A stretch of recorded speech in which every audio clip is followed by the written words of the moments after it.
5.4 G inverses continued. Theorem 5.4.8 says that if you start with a symmetric matrix, then it has a symmetric G inverse, but it has one little condition that it has mentioned but which I have not given yet. Let's try to do the proof and you will see the point. Suppose A is symmetric, so A is equal to A transpose. Now I take any G inverse, we know that G inverse exists, suppose that is G.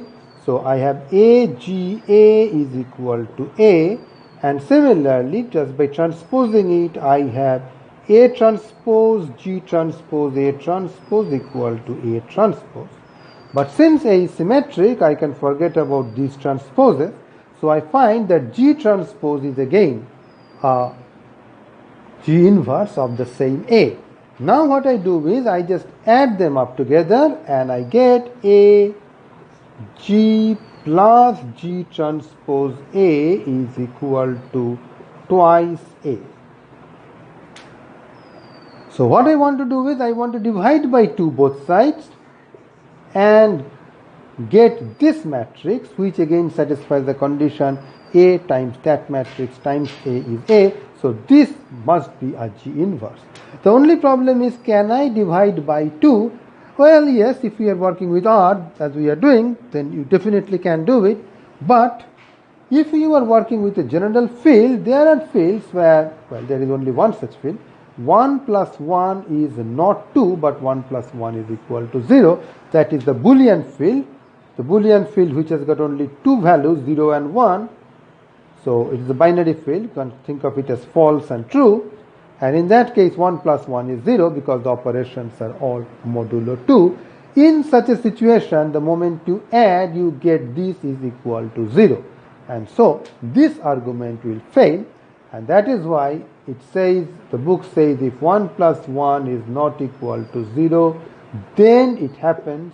It might be an interesting exercise, nothing to do with linear algebra per se, but interesting in an abstract mathematical sense, to come up with a counterexample if one exists of some symmetric matrix over the Boolean field which does not have any symmetric G inverse. The next theorem says that if I take this expression BGC, where G is any G inverse, then since G is not necessarily unique, as a result BGC could be different for different choices of G inverses. This theorem gives you a sufficient condition under which this will be invariant under the particular choice of G inverse.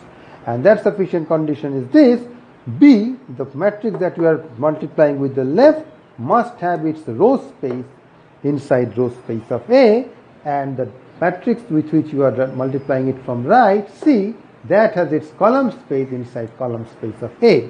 The proof is absolutely trivial once you remember that this condition is equivalent to saying C is equal to A times some X, because columns of C are linear combinations of columns of A. X is basically made up of the coefficients of those linear combinations. Similarly, this condition says B must be equal to some Y times A. Similar argument, you are now forming linear combinations of the rows. Once you have that, what is BGC? BGC is simply Y, A, G, A, and followed by X. You get your familiar AGA thing, which you know is always equal to A, because that has nothing to do with that particular G inverse. So it is always YAX, which is free of the G inverse. This is yet another result which is just very typically Rao Bhim Shankaramish, and you must not keep this in your mind when you think about a problem in linear algebra. Here is a little question that is not given in the book, but this is of some interest. If we have a matrix which is non-singular, I take its inverse, then the inverse is again non-singular. I take its inverse, then we know that we get back to the original matrix. Is that true about G inverses? That is it true that if I take some G inverse of A, that's a matrix, so it has its G inverse again. So if I take some G inverse of that, then is A is just one of these things. Now it is not unique. So can I say that A is a G inverse of a G inverse of A? Well, you can explore that question very easily. You can take A to be the 0 matrix, then A inverse, a G inverse is just any matrix with the appropriate order, so it is M by N.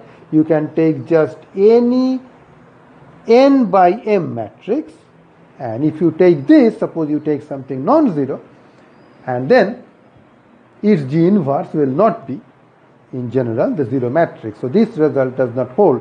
So you go to G inverse, and taking G inverse, you come back to the original thing, that does not hold. Now here is another interesting question. I have G is a G inverse of A. Can I say anything about relationship between rank of A and rank of G?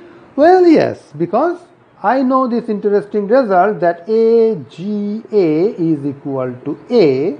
So I say that A may be obtained by multiplying G with certain things. Now I know that when I multiply a matrix with anything, the rank can never go up. So obviously, whatever is the rank of G, it can only go down to get rank of A, which means rank of A must be less than or equal to rank of G. Now if A is your M by N matrix, then I know that rank of G must also be bounded by M and N, because G has to be N by M. Rank is always bounded by number of rows and number of columns, so it has to be less than or equal to minimum of M and N. So you get some idea about what rank of G could be, and observe that asymmetry here. So rank of A will only grow to get rank of G, or maybe remain same, it will not go down. And this means that idea, that thing that I discussed earlier, that if I take its G inverse, its rank can never come down. So if you take an example where rank of A is strictly less than rank of G, then by taking a G inverse of this G, we can never get back to A. So this is moving only in one direction. Now the book says, and there is an exercise which says that if you take any number between these two, you can find a G inverse with precisely that as the rank. In other words, both these bounds are sharp.